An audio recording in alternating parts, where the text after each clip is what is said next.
All over the world, emotional quotient has become quite a buzzword in human resources. Now, an Indian company is also hiring people not just by their IQ, but their EQ.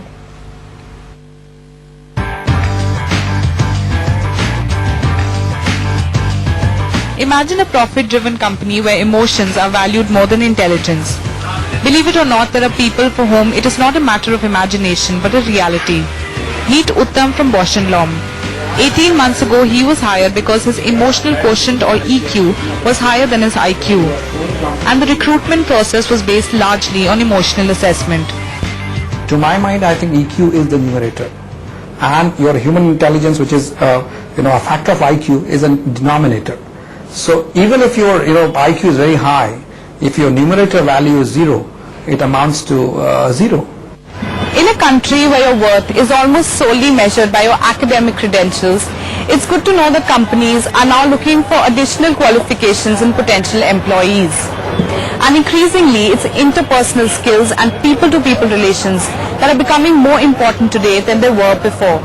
I was interviewing a graduate from Ahmedabad who was very good in terms of academic credentials, but not necessarily very sharp in terms of his EQ skills, and we did not make an offer to that person. Placement experts say there are several ways in which they assess a candidate's soft skills, a practice that has become almost mandatory in a high-pressure corporate environment. If you were passed up for a promotion, which went to a peer, how do you react in a situation like that? And the answers tell us whether the person has high EQ or low. So are we now saying that the cutthroat go-getters are passé and emotional hearts are in demand?